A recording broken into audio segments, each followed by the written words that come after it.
안녕하십니까, 곽수종입니다. 오늘 여러분들과 함께 이야기를 나눌 분 소개해 드리겠습니다. 경무대에서 어린 시절을 보내고 한국 정치와 경제사의 변화 속에서 많은 내용들을 담고 계시는 분입니다. 한 개인이 수많은 격변을 거치면서 쌓은 경험, 이것을 우리가 듣는다는 것은 한 권의 책을 읽는 것과 마찬가지겠죠. 오늘 여러분들과 함께 이야기 나눌 분은 윤여준 전 환경부 장관입니다.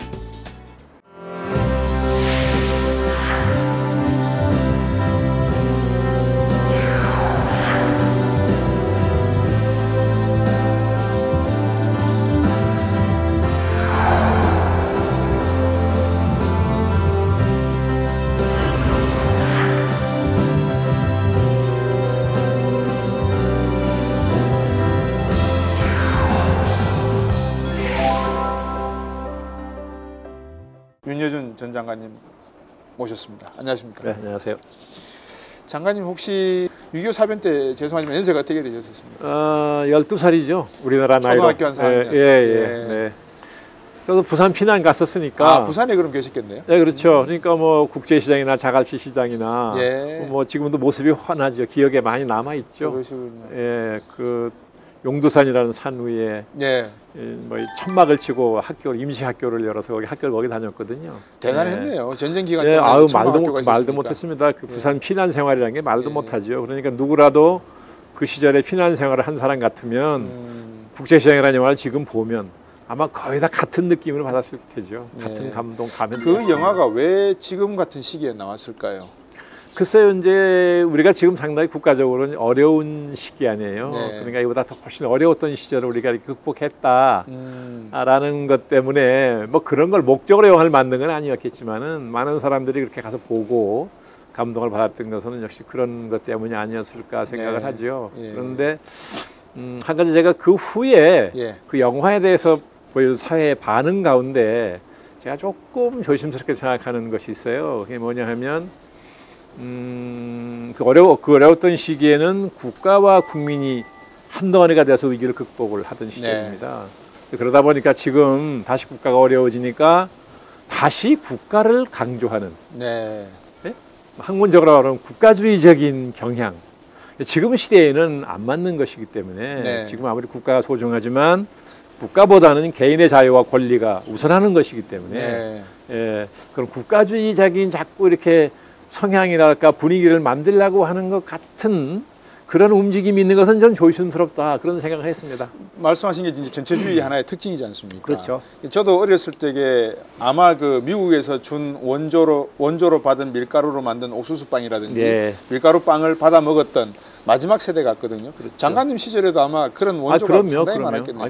그런 바탕 위에서 한국의 한강의 기적을 일으켜 세웠다면 나름대로 거기에 대한 향수를 다시 부축해서 국민들로 하여금 뭐 경제 재건에 제2의 한강의 기적을 만들어보자 이런 취지 측면에서는 또 이해할 수 있는 거 아니겠습니까? 그러면 그러니까 국민적인 역량을 모아서 그러니까 다시 한번 좀 한강의 기적을 이루었듯이 다시 한번 해보자. 그래서 그런 도전 정신을 고취하는 거예요. 나보다 우러스부상이 필요한 것이죠. 그러나 그 방식이 꼭 국가주의를 부추겨서 되는 것이냐? 이건 아닌 시대에 안 맞는다는 거죠. 뭐 이제 국가 이야기도 나왔고 또 국제시장 이야기도 나왔으니까 장관님의 좀 유년 시절을 한번 제가 짚어보겠습니다. 유년 시절이 다른 분하고 좀 독특하다 그래야 됩니까? 아니면 좀 특이하죠, 그죠? 어떤 점에서요? 이승만 대통령, 초대 대통령의 그 경무대에 산 거예요? 경무대에서 같이 지내셨다고 들었거든요. 한 1년쯤 되지 않나 싶습니다. 대한민국 정부가 수립된 게 48년 8월이죠.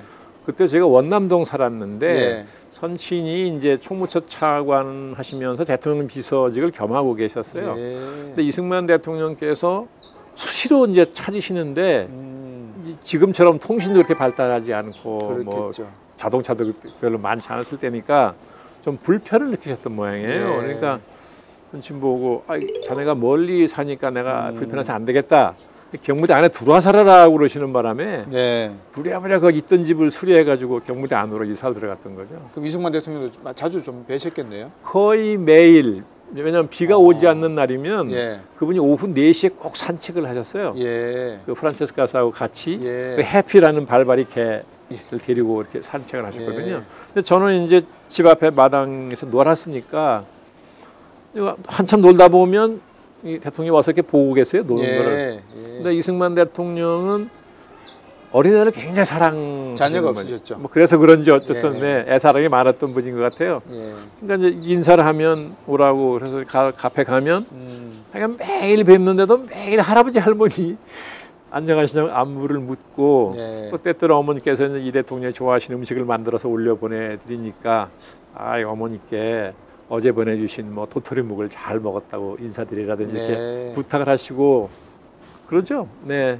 그때 4.15 부정선거 이후에 이승만 대통령께서 이제 하야하시고 여러 가지 네. 이제 질풍노도의 시기를 이렇게 네. 겪으시면서 옆에서 이렇게 보시기에 느낌은 어떻게? 아, 안타깝죠. 예, 건국 초에만 하더라도 건국의 아버지라고 네. 추앙을 받던 분 아닙니까? 그분이 이제 부산 6.25 사변 중에 부산 피난 생활 중에 이제 소위 정치 파동이 생겼잖아요. 네. 뭐 4.45 입개헌이라든지 예. 발췌 개헌이라든지 이제 그런 것이 사실 민주주의 국가 대통령으로서는 해서는 안 될 일들인 거죠. 예.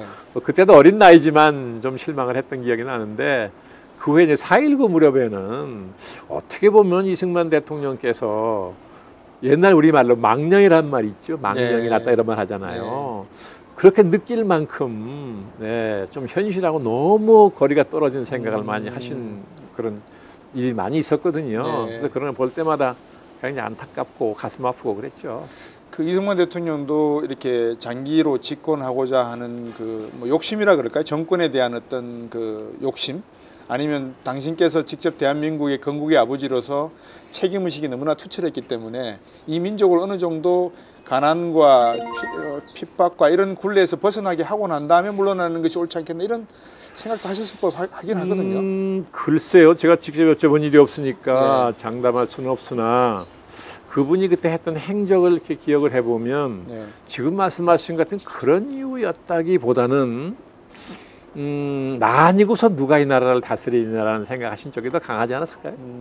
왜냐하면 그분이 미국 가셨을 때도 그렇고 방공포로 석방할 때도 그렇고 네. 그분만큼 투철하게 이 민족에 대한 사랑이나 애정을 가신 분이 안 계셨다는 생각이 들거든요. 미국 대통령이 초대해도 나 가지 않겠다. 백악관에서 초대를 네. 했어서도 네. 그 정도로 그 우리 민족의 자존심이라든지 미국과의 딜을 하는 데 있어서 네.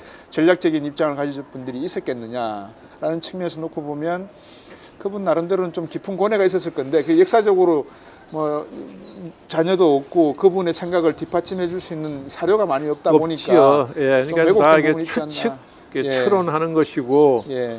또 그분을 가까이서 끝까지 모셨던 분들은 아무래도 그분을 미화하고 싶은 생각이 있을 테니까 예. 그분들이 하는 얘기가 꼭 진실이라고 믿기도 어려운 측면이 있죠. 예, 있는데 대개 그런 건국의 아버지 같은 그런 지도자는 나중에 가면 좀 뭐라 그래야 되나요? 도구마가 좀 생기는 경향이 있는 거 아닌가요? 예.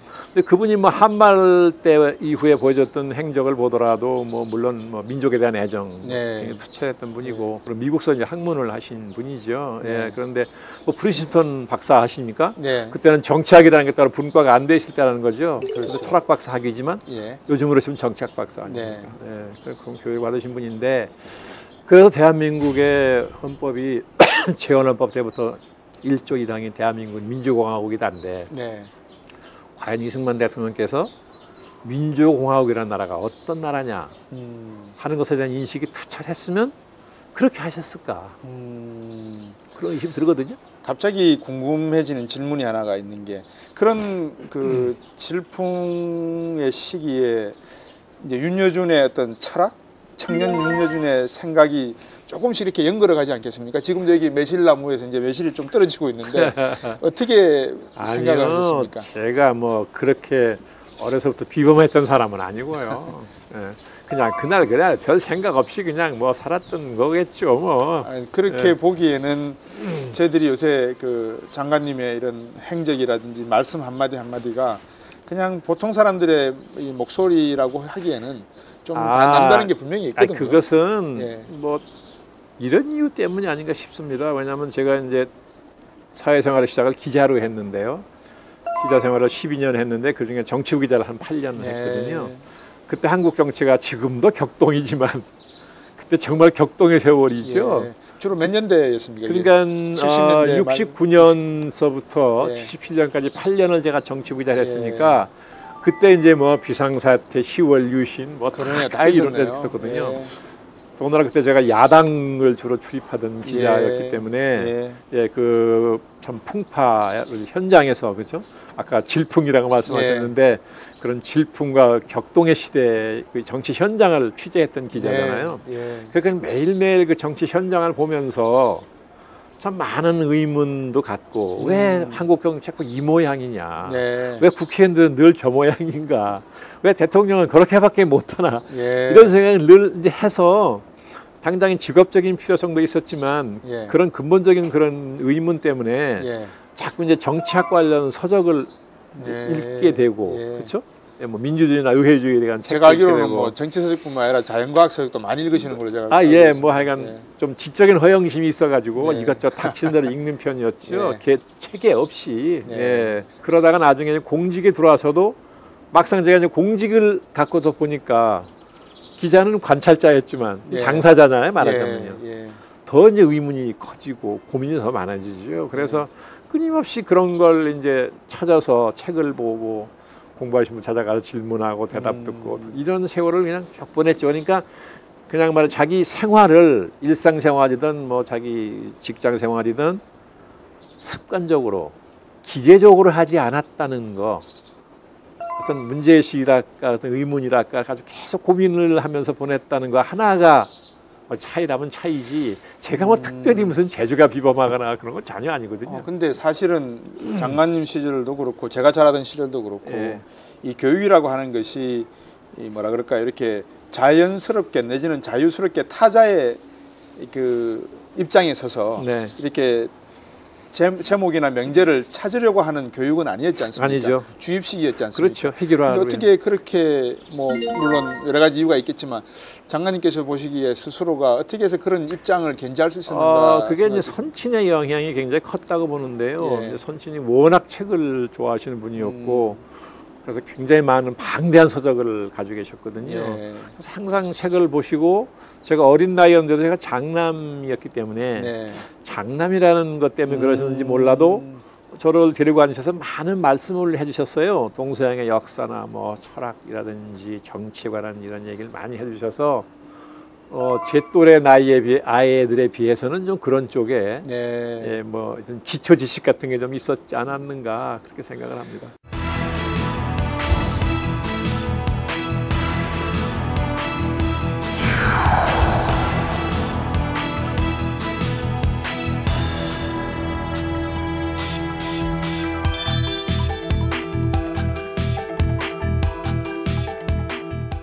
그 당시에 야당 출입 기자를 하셨다고 하셨는데 정말 그 격동의 시대 있잖아요. 유신 헌법이 통과되고 뭐 부산 뭐 김영삼 대통령이나 김대중 대통령 전 대통령이 어떤 야당 생활을 할 당시였는데 두 분의 지도자의 모습과 또 이승만 대통령의 이런 지도자로서의 모습, 박정희 대통령으로서의 지도자로서의 모습 좀 이렇게 대비를 한번 해보신 적이 있으셨습니까? 공부를 한번 객관적으로 해보신 적이 있으십니까? 아니 모습이라는 게 뭐 인간적인 모습, 인간적인 것과 거예요? 정치 스타일과 여러 가지 그분들의 어떤 비교점이라 그럴까요?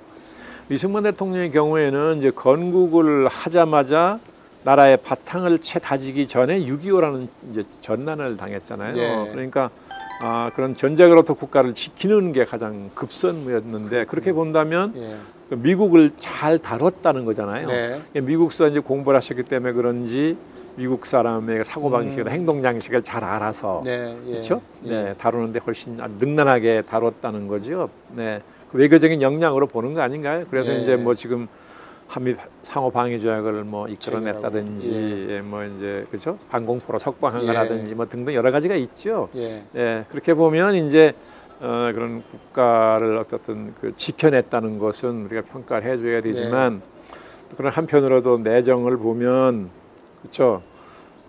정말 이 민주주의를 부정하는 것 같은 일을 많이 하셨던 분이고 그 3.15 부정선거만도 그런 거 아닙니까? 그리고 스스로 공과 과를 따져보면 공이 많으냐 과가 많으냐 사람에 따라 평가가 다를 수 있죠. 저는 그렇게 생각을 하지요. 그래서 저는 개인적인 인연으로 보면 이승만 대통령이 정말 잊을 수 없는 그런 개인적 인연을 가진 분이 고마운 분입니다. 그러나 국민의 한 사람으로 초대 대통령으로서 평가하라 그런다면 찬양만 할 수 없는 긍정적인 생각만 할 수 없는 분명히 그런 면이 있죠.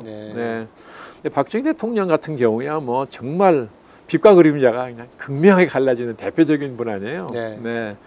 사람들께 뭐 길게 얘기할 필요 없죠. 뭐 산업화의 공로를 늘 얘기해서 그 산업화의 덕분에 민주화 가능했다는 거 아닙니까? 경제적인 바탕이 있어야 된다는 거니까.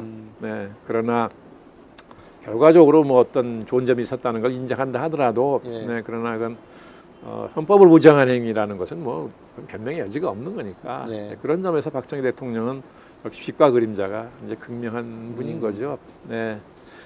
그런데 그 후에 이제 전두환 대통령이 이제 등장하셨잖아요.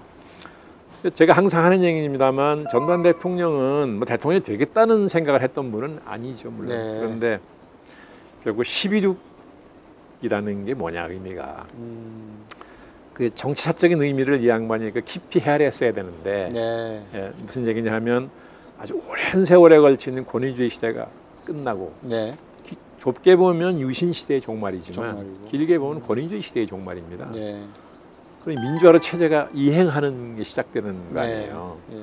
그러면 최초의 이행기를 맡은 대통령으로서 정말 역사적으로 중요하고 역할이 네. 그만큼 더 힘들죠. 그래서 아마 정권 8년하고는 반드시 물러난다 약속을. 그 약속을 지킨 건 훌륭하다고 하지만 예, 단임을 지킨 것은 단임제. 약속 이행했으니까. 예. 그러나 본인이 국가를 통치했던 그 7년이라는 시간이 네. 이게 우리 역사적으로 어떤 시기에 해당하느냐는 인식이 투철하지 않았다는 거죠. 그래서 전 대통령이 그런 체제 이행기 최초의 체제 이행기를 맡은 대통령으로서 그 시대적인 상황에 대한 인식만 투철했어도 훨씬 우리나라의 체제 이행이 조금 더 순조롭게 네. 예, 되지 않았을까 하는 그런 아쉬움이 있지요. 예. 뭐 그분도 공이 없는 건 아닙니다만 예, 노태우 대통령 같은 경우에는 그야말로 체제 이행기를 맡았던 분이죠. 네, 민주화 이후에. 네. 근데 그분은 그 리더십이 굉장히 수동적인 분이죠. 네, 그러다 보니까 이제 막 오랫동안 눌려왔던 사회가 민주화 열기를 타고 막 분출하지 않았어요. 네, 굉장히 혼란스러웠죠. 그 혼란스러운 상황을 뭐 통제까지는 아니라도 잘 정돈하고 요리하고 할 수 있는 것보다는 상황에 늘 끌려가는 수동적인 리더십을 보였죠. 그 점이 상당히 아쉬운 거죠. 예.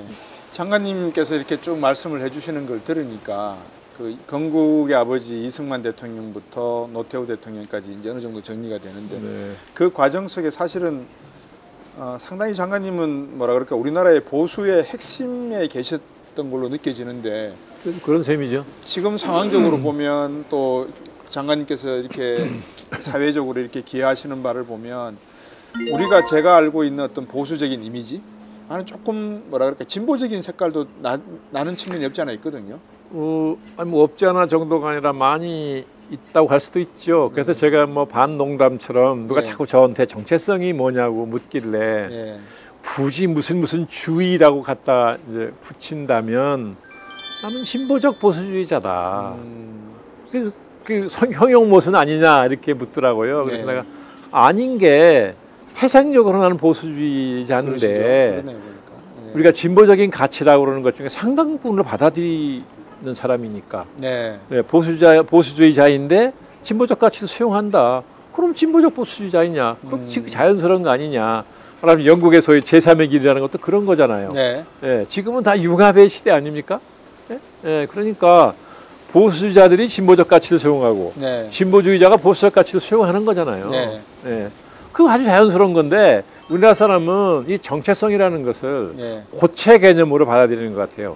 돌처럼 한번 굳으면 그냥 있는 거. 저는 액체라고 생각하거든요. 근데 보수라는 게 지금 저희들이 알고 있는 이 보수가 사실은 보수답다라고는 표현할 수 없지 않습니까? 사실 그게 문제라는 거죠. 제가 보기에는 한국의 보수라고 자처하는 스스로 보수라고 자처하시는 분들 중에는 이 변화를 거부하는 듯한 그죠? 그런 태도를 가진 분들이 굉장히 많죠. 네. 근데 사실은 뭐 보수의 원조라는 서양 사람들이 한 얘기를 보면 끊임없는 자기 혁신을 하는 게 진짜 보수라는 거 아니에요. 그래서 소나무에 비유해서 소나무가 늘 푸른 것은 변하지 않아서가 아니라 늘 잎을 바꿔서 그렇다라는 유명한 말이 있거든요. 예. 예. 그것처럼 보수는 늘 끊임없이 자기 혁신을 해야 된다는 것이고 또 진보가 도전을 자꾸 해줘야 예? 보수에 네. 도전해줘야 보수가 그 도전에 응전하기 위해서 그렇죠. 자꾸 자기를 바꾸게 되는 것인데 네. 우리는 6.25 이후에 그런 게 없었죠. 그러니까 보수가 진보의 도전을 받지 않았잖아요. 네. 진보 자체가 거의 없었으니까. 예. 예. 그러니까 보수가 독점하고 있는 예? 이런 사회 속에서 오면서 그런 변화에 둔감해지고 네. 그런 거 아니냐는 거죠. 그래서 늘 반공, 친미만 내세우면 항상 헤게모니는 잡을 수 있었으니까 특별히 보수의 가치를 뭐 내세우거나 네. 그걸 추구하거나 예. 그 실현하려고 애쓰지 않았다는 거죠. 그런 보수적 가치에다가 진보가 기여한 가치는 어떤 것이 있었습니까? 이런 거겠죠. 그러니까 우리가 이제 산업화 과정에서 보면 예. 박정희 대통령이 국민을 물질로 동기부여한 거잖아요. 네.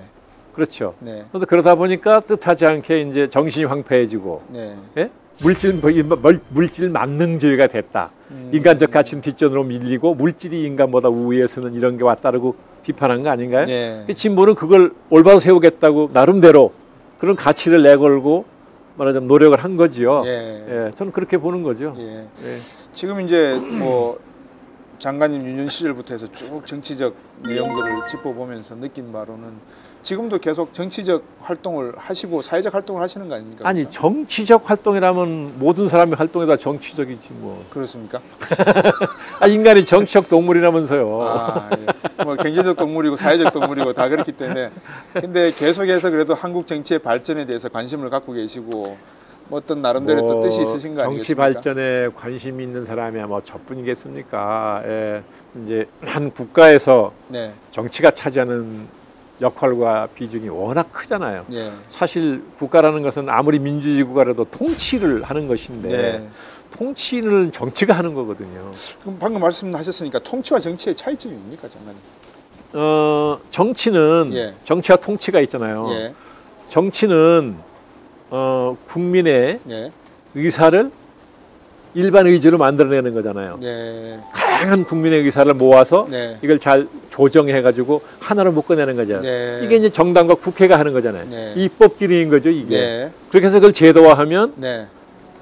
행정부에서 그걸 받아가지고 국가를 실제로 운영, 통치하는 거잖아요. 그러니까 민주주의는 예. 정치를 통한 통치라야 이게 민주정치가 되는 거죠. 네. 예. 근데 우리나라 같은 경우는 예. 정치가 예. 이런 순기능을 못하고 네. 항상 극한적인 대결로 예? 그렇잖아요. 네. 싸움만 하다 보니까 예. 어떻게 보면 정치가 과잉이야. 모든 거를 마찬가지로 뭐라 그러나요? 어떻게 해서 국가 발전의 걸림돌이라는 평가를 했어요. 국민들이. 네. 정치가 국가를 통치하는 역할을 하는 것인데 네. 이게 국가의 발전의 걸림돌이라는 평가를 받을 만큼 정치가 과잉이면서 역기능을 했다는 거죠. 네. 그러니까 무슨 일이 생기느냐? 한쪽에서 정치 폐해가 너무 크다.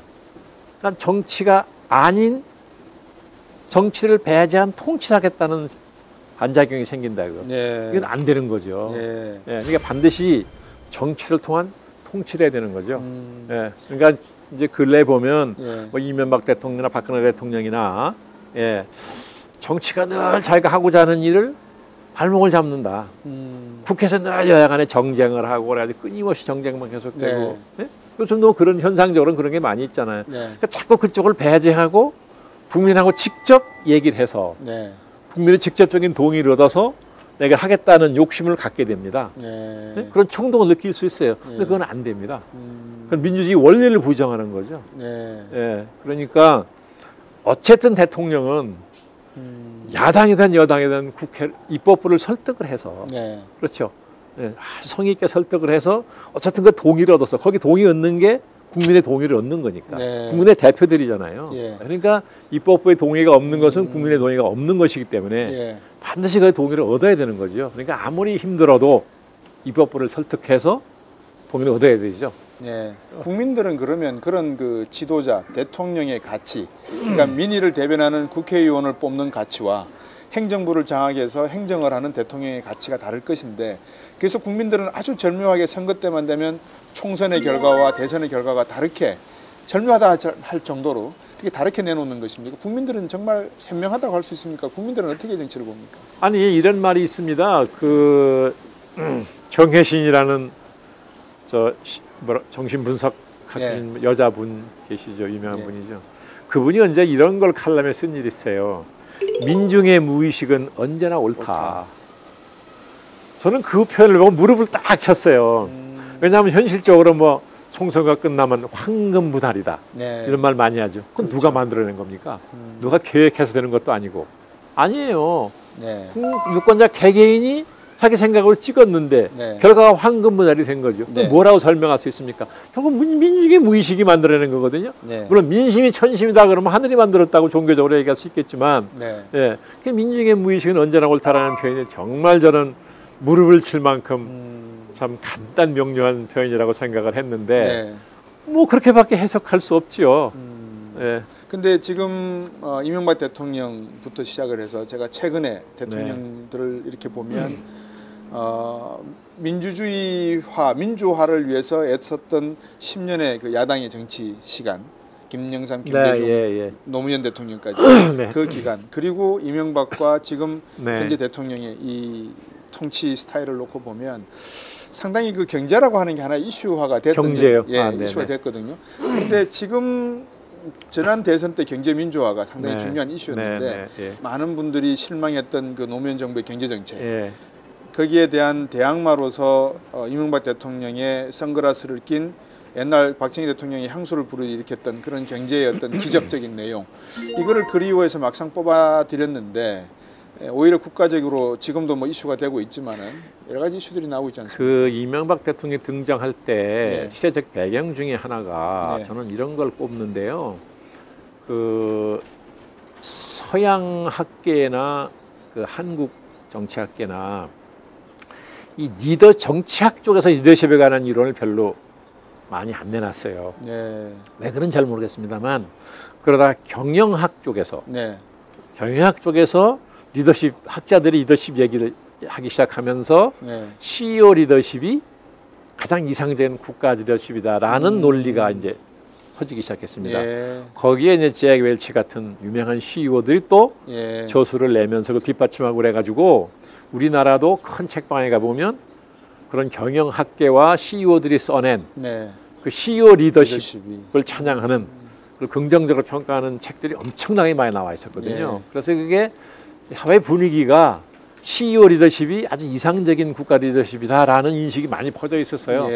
저는 그게 이명박 대통령이 등장하는 어떤 배경 요인 중에 하나라고 저는 생각을 하는데 그러면 그 말씀하시니까 제가 두 명의 CEO가 생각이 나거든요. 한 분은 정주영 회장, 이프입니다. 역사는 뭐 만약에 같은 건데 만약에 정주영 회장이 우리나라의 리더십을 통치 리더십을 가질 기회가 있었다면 한국이 과연 바뀌었을까? 그리고 또 한 가지가 안철수 의원도 뭐 벤처기업의 CEO 출신이지 않습니까? 그것도 뭐 작은 기업의 CEO지만 그 안철수 의원의 CEO의 리더십 이거는 어떻게 또 견줄 수가 있을까요? 안철수 의원의 CEO 리더십 왜 면모는 제가 느낀 것은 냉혹성밖에 없던데. 냉혹성. CEO는 냉혹해야죠. 그렇죠. CEO가 가지고 있어야 될 어떤 성격이라 그럴까요? 그게 냉혹성 또 전문성. 그게 CEO로서는 필요합니다. 그런데 CEO로서는 어디까지나 기업의 이익을 극대화하는 게 가장 무거운 책임이죠. 그러니까 생산성과 효율성을 생명으로 삼아야 됩니다. 그러나 국가라는 조직은 이익을 추구하는 조직이 아니기 때문에 생산성과 효율성을 생명으로 할 수 없는 조직체고 더군다나 민주주의는 생산성과 효율성을 생명으로 하는 제도가 아닙니다. 그렇기 때문에 CEO로서의 냉혹성을 물론 권력자도 냉혹성이 있긴 있어야 되지만 CEO의 냉혹성을 가지고 작물 국가를 운영하면 그건 큰 문제가 생길 수 있는 거죠. 조심스럽죠. 제가 여쭤봤던 이유는 어차피 2017년 대선을 앞두거나 또 앞으로 우리의 이제 미래를 이야기할 때에 경제와 교육은 뭐 필요 충분 조건이라고 말씀하셨지 않습니까? 우리의 지도자 또 통치력의 리더십의 어떤 방향성은 경제와 교육에 맞춰져야 된다고 보면 어떻습니까? 미래라고 하는 것은 이 시대적 변화라고 하는 게 스마트폰이 만들어진 지가 한 2000년도 초기에 네. 처음 그때는 스마트폰이 아니라 일반 무선 전화기였지 않습니까? 이게 10년이라고 하는 세월 속에 스마트폰 하나의 컴퓨터를 가지고 다니는 시대로 만들어졌지 않습니까? 그렇죠. 이런 발전 속도가 이제 나노초 시대로 들어간다면 우리의 지도 사상도 좀 바뀌어야 되지 않나 하는 생각도 들거든요. 아니 뭐 바뀌어야 되지 않나 정도가 아니라 혁명적으로 바뀌어야 되겠죠. 혁명적으로 바뀌게 되겠지요. 왜냐하면 지금의 과학기술의 발전 속도나 폭으로 보면 결국 그런 과학기술의 발달이 인간의 가치관, 사고방식을 혁명적으로 바꿀 것이고 그 두 개가 바뀌면 행동 양식이 바뀔 겁니다. 그렇지 않습니까? 그러면 지금 우리가 갖고 있는 이런 제도, 시스템 이게 효용성이 있겠냐는 거죠. 그 시대에 가서까지도. 그런데 그런 변화가 과학기술 여러 분야에 종사하는 그 전문가들의 요새 발표하는 글이나 말을 들어보면 향후 10년에서 30년 사이에 온다는 거 아니에요. 어떤 것은 5년 만에 상용화된다는 것도 있잖아요. 무인 자동차는 우리나라도 5년 후에 상용화된다는 거 아닙니까? 그건 단적인 예인데 무인 자동차는 그 정도로 변화가 온다고 보면 지금의 우리 정치 시스템, 경제 시스템, 교육 시스템 이게 살아남을 수 있냐는 거예요. 통째로 바뀌어야 되겠네요. 통째로 바뀌어야 되겠죠. 그러면 이게 10년 후, 30년 사이에 온다고 치면 지금부터 우리가 이걸 어떻게 준비를 해야 되냐, 어떻게 대처해야 되느냐, 어떻게 바뀔 것이냐 이걸 예측해야 될 거 아니겠어요. 그렇습니다. 이거 하는 것만도 지금 정말 다급하게 됐죠. 그런데 우리는 지금 그런 걱정 별로 하는 것 같지 않거든요. 외교적인 우리 주변 환경만 봐도 아주 심상치 않지요. 외교 말씀을 하셨으니까 그 얼마 전에 사드라고 하는 그 전략무기 미사일 방어 체계 시스템을 한국에 가져와야 된다는 미국 쪽의 요구라고 할까요? 하여튼 미국의 입장이 있었고 또 시진핑이나 중국 쪽의 입장은 상당히 좀 곤란한 난처한 표정을 지으면서 AIIB 아시아투자은행의 어떤 회원으로서 개발은행 회원으로서 가입을 해달라는 그런 요구도 있었고 결국은 미래는 좀 더 심화될 가능성이 있는데 우리가 잘못 포지셔닝을 잡으면 상당히 좀 곤혹스러운 상황이 지속될 것 같습니다. 그렇죠. 그러니까 이 구도 속에서 우리가 뭐 특별히 무슨 기동하기가 참 쉽지 않은데 그러니까 이제 안보는 미국에 의존하고 뭐 경제는 중국에 의존한다 그렇게 얘기하잖아요. 그래서 중국의 어느 매체가 한국은 그 전략적 분열증 환자다라고 모욕적인 표현한 일 있죠. 안보는 미국 기차를 타고 뭐 경제는 중국 기차를 탄다니까 전략적 분열증 환자라고 모욕적인 얘기를 한 일이 있는데 사실 우리에서는 본질적으로는 뭐 어쩔 수 없는 구도니까 우리가 만드는 구도가 아니지 않습니까? 그럼 이 구도 속에서 어떻게 우리가 우리 그 국가와 국민의 생존과 번영을 확보할 거냐 쉬운 과제가 아니죠. 그러려면 우리 나름대로의 국가 전략이 있어야 되겠죠. 외교 전략이. 이걸 국가가 만들어서 그걸 놓고 이제 미국도 설득하고 뭐 중국도 설득하고 이제 그래야 되는데 지금은 뭐 우리 외교장관 말에 의하면 지금 러브콜을 받고 있는 거라니까 상당히 행복한 모양 아니에요? 그러니까 잘못 생각하고 계신 거 아닙니까? 그러니까 러브콜을 받고 있다니까 특별히 전략을 만들 필요가 없다고 생각하는지 모르겠으나 그런 전략을 놓고 움직이는 것 같지는 않거든요. 첫째, 박근혜 대통령이 취임하고 나서 바로 미국을 갔어요. 정상회담했습니다. 한미 정상회담. 한미 정상회담을 하고 나서 이제 발표를 할 때 이런 말을 대통령이 한 일이 있어요.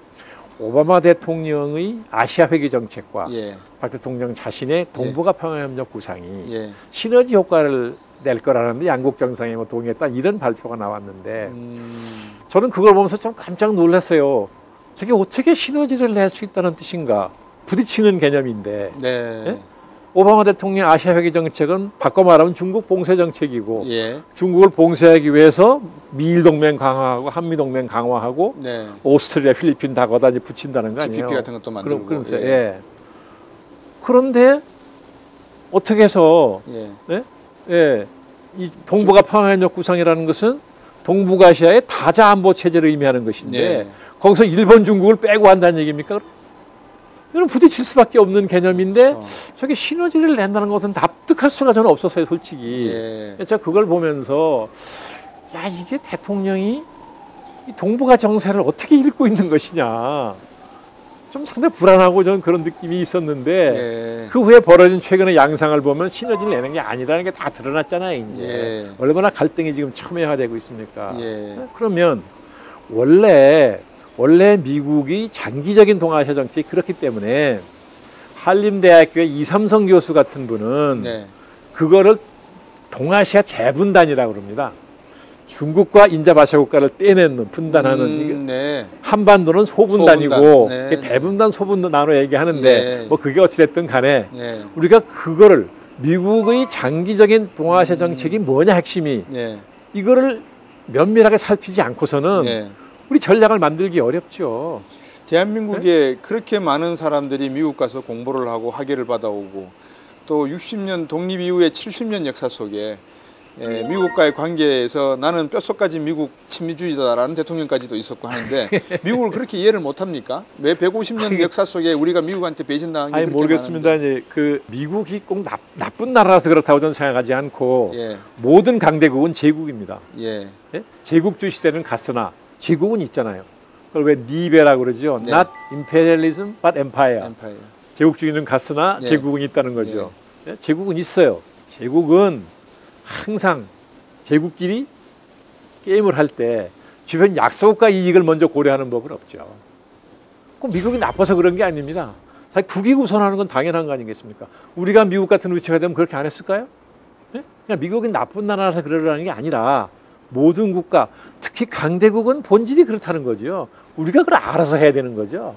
네, 그러니까 미국이 우리한테 정말 필요한 나라고 네. 한미동맹은 아직도 거의 영속적으로 우리한테 필요하다라고 생각하는 건 저도 동의합니다. 그러나 미국은 강대국이고 강대국은 제국적 속성이 있다. 이건 우리가 인정하자는 거죠. 그러니까 미국이 그렇죠. 그냥 천사 같은 나라라서 한국을 일방적으로 도와주는 것은 아니라는 거죠. 예? 예. 제정신을 가지고 있어야 된다는 거죠. 그러니까 제가 만약에 미국의 전략가라면 일본과 중국은 어떻게든 떼놓아야 됩니다. 네. 만약에 제 생각에 네. 일본과 중국이 어떻게든 아시아에서 패권 관계를 뭐 나눠 갖든 어떻게든 간에 하여간 둘이 협력 관계를 형성하는 일이 벌어지면 네. 미국으로서는 사실 이건 감당하기 어려운 일이 올 수가 있습니다. 미국은 태평양 국가로 남아야 되는데 예. 어떤 경우에도 근데 미국 자체는 위드로 윌슨 때도 그렇고 거대한 그 고립된 섬으로 남아 있는 것을 한때는 원하지 않았습니까? 그러나 그건 그때 그 못노지 고립했었지만 예. 그건 아니잖아요. 예. 근데 지금은 어떻게 미국이 중심을 아시아로 옮기겠다고까지 말하는 거 아닙니까? 미국은 어떤 경우도 태평양 국가로 남아야 된다고 생각을 하는데 제가 보기에는 예. 여기 걸려는 미국의 이익이 워낙 크죠. 경제적으로도 말할 것도 없고, 예. 그러니까 그 경제 이익을 지키려면 군사력이 있어야 되고 외교력이 있어야 되는 거 아닙니까? 예. 예. 그렇게 보면 구도가 빤하죠. 일본은 또 일본 입장에서는 미국, 중국이 이게 갈등 구조가 있어야 일본이 힘을 쓸 수 있잖아요. 그 속에서. 네. 미국의 상당한 역할을 대신 해주니까. 네. 그럼 우리는 어떻게 해야 됩니까? 어떻게든 중국과 미국이 협력 관계를 맺도록 해야죠. 안 그렇습니까? 그렇죠. 일본하고 우리하고의 국익에서 배치되는 대목이죠. 딱 그게. 네. 그러니까 한일 간의 우호 관계를 맺고 우방으로 지내는 건 좋지만 네. 장기적인 국가 이익으로 놓고 보면 부딪히는 부분이 분명히 있다는 거죠. 그 부딪히는 부분 중에서 우리에게 우리 한국에게 결정적이라고 할까요? 하나 중요한 변수가 남북한의 분단이라는 사건이 또 하나 있지 않습니까? 그렇죠. 이 부분에 대해서는 어떻게 그러니까 보십니까? 통일되지 않고서는 예. 이 강대국의 게임에 항상 희생이 되기 쉽죠. 전에 그 후진타오 중국 주석이 네. 주석이 취임하고 바로 미국으로 이제 국빈 방문한 일이 있었습니다. 예. 연도를 좀 기억을 못 하겠는데 2000년대 초죠. 그때 당시 국무부 부장관이었던가 졸릭이라는 사람이 있었습니다. 나중에 예. 세계은행 총재를 했죠. 세계은행 총재였고 네. 예. 그 졸릭이 그 후진타오 주석이 워싱턴 도착하기 며칠 전에 네. 워싱턴에서 열린 어느 세미나에 나가서 네. 스피치를 했는데 네. 그중에 이런 대목이 있었습니다. 미국은 통일된 한반도를 원한다. 유니파이드 코리아를 원한다 이거예요. 네. 그런데 통일된 한반도가 네. 미국에도 우호적이고 예. 중국에도 우호적일 수 있는 시나리오. 영어 표현은 benign to US, benign to China죠. 우리말로 번역하면 우호적이라고 번역했는데 그 시나리오가 뭐냐?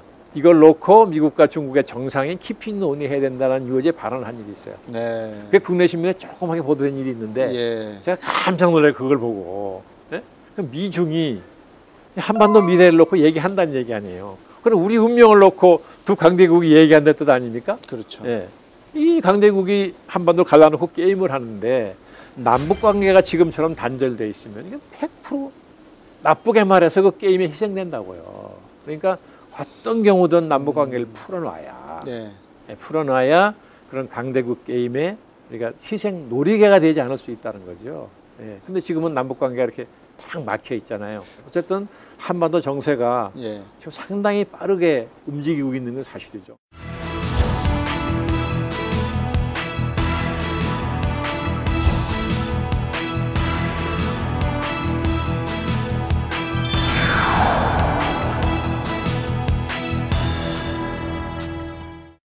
한 축에서는 경제라는 축이 있다면 또 다른 축에서 정치라는 축이 있단 말입니다. 이 정치라는 축은 아까 말씀하셨고 강조해 오셨지만 민주공화국이라고 하는 하나의 민주주의적인 이 축이 움직이고 있고 경제에서는 시장자본주의라고 하는 축이 움직이고 있는데 이 두 개는 어떤 성격을 가지고 있습니까? 서로 이렇게 뭐 융합하는 성격입니까? 저는 뭐 경제 쪽은 더군다나 제가 뭐 참 문외한이라고 하기는 아닐지 몰라도 뭐 문외한이나 마찬가지 전문성이 없는 사람이니까 말씀드리기가 상당히 조심스러운데 저는 평소 이제 이 정치 쪽에 주로 많이 매달려서 뭐 이제 고민하다 보니까 자본주의 시장 경제라는 게 민주주의에 반드시 필요한 부분이 있죠. 뭐냐면 경제적인 기반이 없이 민주주의 안 된다는 거 아니에요. 안보도 안 되는 것이고. 이것도 그렇지 않다고 하는 학자도 있으나 그러나 아직은 보면 국제적으로 대세는 역시 경제적 기반이 있어야 민주화가 가능하다. 우리도 산업화 기반으로 민주화했다는 거 아닙니까? 그렇기는 한데 이 자본주의 시장 경제가 어느 초기 단계를 지나가면 자칫하면 이게 민주주의를 위협하거나 민주주의를 제압하는 일이 벌어집니다. 지금 바로 그런 현상이 우리 눈앞에 벌어지고 있는 거 아니냐는 거죠. 그러니까 자본 권력이 정치 권력을 압도하죠. 그러니까 압도할 수 있다. 신자유주의의 결과라고 사람들이 그러는데 모든 것 시장에 맡겨라. 보이지 않는 손이 조절한다. 그 신앙처럼 믿고 맡겼다는 거죠. 그런 결과 나라마다 비슷한 현상이 있잖아요. 양극화. 그렇죠. 대기업은 급속도로 비대해지고 나머지는 상대적으로 약화되거나 피폐해지는 양극화의 심화. 그러다 보니까 그 소수의 대기업이 워낙 경제력을 집중해서 가지고 있는 거잖아요. 그러니까 이 집중된 경제력이 비대해진 시장 권력이 정치 권력을 제압한 건 오래됐고 지금은 국가 권력까지를 압도하는 상황이라는 거 아닙니까? 그러면 어떻게 되느냐? 민주주의가 위협을 받는다고요. 자본주의 때문에 민주주의의 기반이 되던 자본주의 시장 경제가 민주주의와 공화주의를 누르는 일이 벌어질 수 있어요. 우리나라도 지금 충분히 가능한 그럼 무슨 일이 벌어지느냐? 아까 제가 말씀드린 것처럼 대한민국이라는 국가 공동체를 묶어주는 핵심 가치인 공공성이 무너집니다. 왜냐하면 국가가 공공성에 봉사하지 않고 소수 대기업의 이익에 봉사하는 일이 벌어질 수 있습니다. 공공성을 파괴하는 거죠. 그럼 공동체가 지탱이 안 되는 거죠. 경제민주화 이슈를 이게 경제민주화라는 게 바로 그거 아니에요. 경제민주화 조항이 국가는 국민경제의 균형 있는 발전과 그렇죠? 적정한 소득의 분배를 유지하고 시장의 지배와 경제력의 남용을 방지하며 이렇게 되어 있다고요. 119조. 이걸 87년에 넣은 거 아니에요. 그렇습니다. 김종인 장관이 고집해서. 저는 그때 그걸 굉장히 놀랐어요. 그걸 보고. 야, 이 시점에서 저걸 저렇게 주장하라고 반대하는 걸 무릅쓰고 저걸 관철시켜서 헌법 조항에 넣은 것에 대해서 제가 그 당시 김종인 장관을 굉장히 존경한 일이 있어요. 청각자적인 입장이죠. 대단하죠. 지금 그 병폐가 고스란히 남아 있는 거 아니에요. 그러니까 박근혜 대통령마저도 후보 시절에 경제민주화를 하겠다고 얼마나 강조했습니까? 바로 그 경제민주화가 자본주의가 민주주의를 위협하거나 제압하지 못하도록 하라는 거 아니에요. 그리고 김대중 대통령도 취임하고 나서 민주주의와 시장경제의 병행 발전을 국정지표로 제시한 일이 있습니다. 그것도 저는 그렇게 해석했죠. 민주주의와 시장경제 병행 발전이라는 것은 시장경제가 민주주의를 해치지 않게 하겠다. 둘 다 필요하니까. 균형을 이루게 하겠다는 것이라고 해석을 하고 역시 DJ의 식견이다. 저것은 좀 그렇게 판단한 일이 있습니다. 말씀 듣고 보니까 한강의 제2기적? 두 번째 우리나라의 경제 첫 번째 질문은 지속 가능하겠는가? 이 경제가 지속 가능할 수 있겠는가? 먼저 여쭤봐야 하는 게 순서일 것 같아요. 지속 가능하다고 보십니까? 지속 가능하게 만들면 되겠죠. 그러니까 지금처럼 이렇게 빠른 속도로 양극화가 심화되는 이런 상태로는 저는 지금 시스템 지탱하기 어려울 거라고 보는 임계점이 언젠가 올 테니까 예. 그러기 전에 고쳐야 되니까 스스로 그렇죠. 그러니까 헌법을 잘 지키면 경제민주화 조항 119조 2항을 잘 지키면 그게 무슨 반대하는 분들은 이게 뭐 기업을 옥죄는 조항이다. 기업인의 의욕을 꺾는다 그러는데 그게 어찌 기업을 옥죄고 기업인의 의욕을 꺾는 조항입니까? 예? 아니 우리나라의 소비가 재벌이라고 부르는 소수의 대기업이 네. 국제 경쟁력을 가진 그나마 유일한 기업 아닙니까? 네. 그럼 그 기업들이 국제 경쟁력을 계속해서 키우도록 국민이 성원해야죠.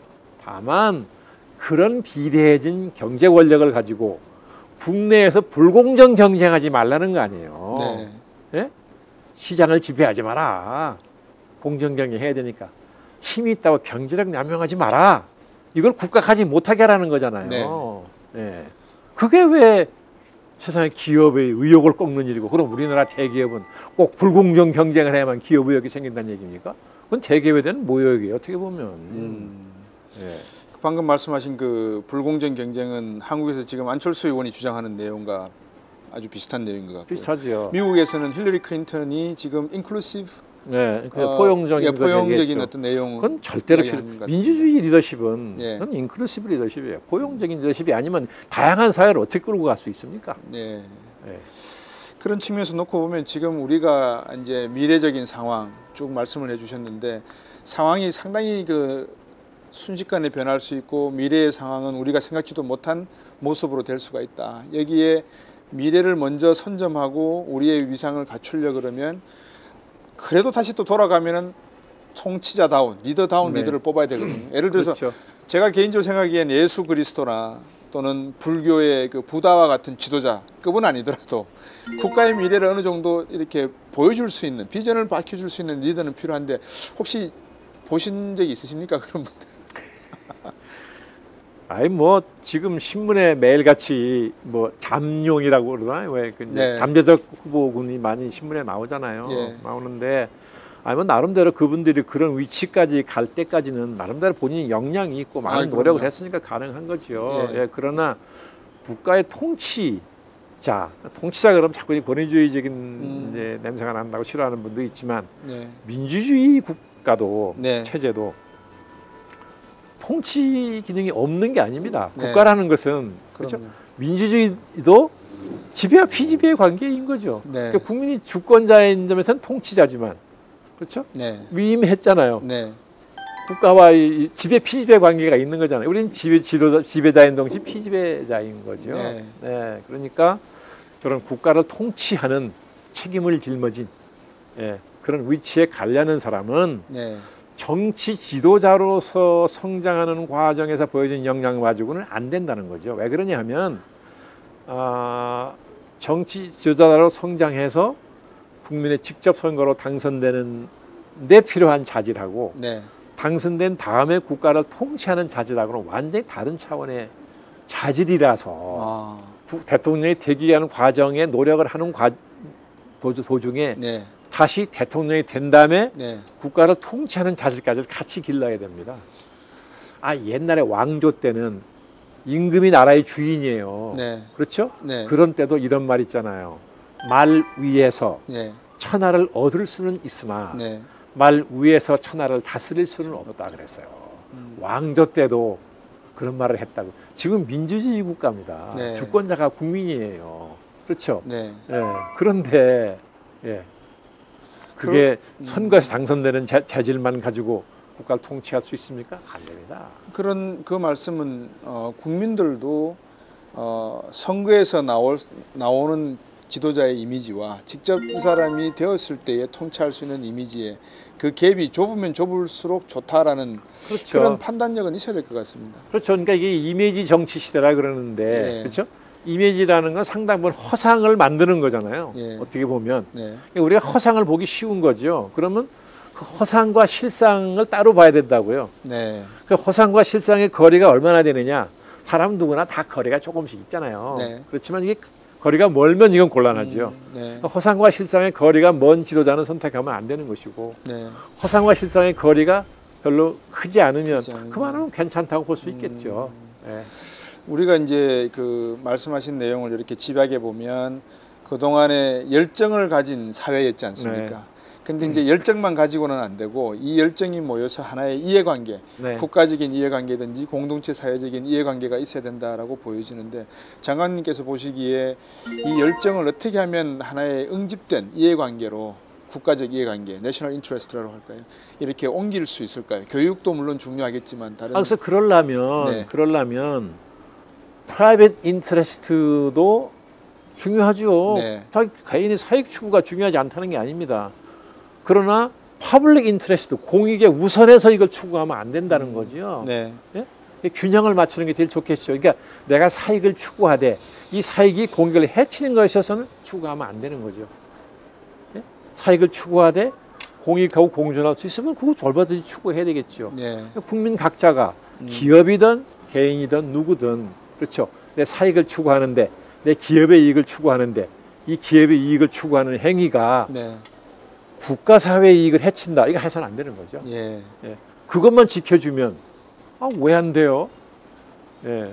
그거는 특히 국가의 통치를 맡은 두 통치기구가 특히 그런 정신이 투철하면 예. 그럼 저절로 우리 국민들이 신뢰하고 영향을 모아줄 거 아니겠어요?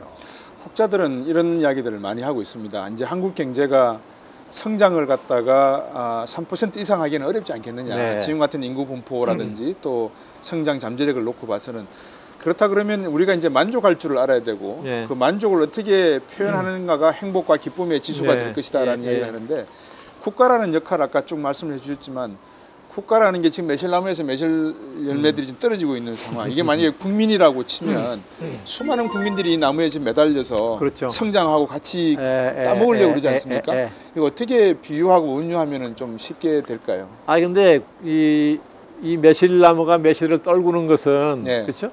이거는 이제 불량한 거잖아요. 그렇죠. 일종의 예, 이제 실패작이 매달려 있으니까 영양분을 뺏어가니까 네. 이걸 도태시켜서 그 자양분을 제대로 된 열매에 주겠다는 거잖아요. 네. 네. 근데 국가는 그럴 수가 없죠. 그렇죠? 예.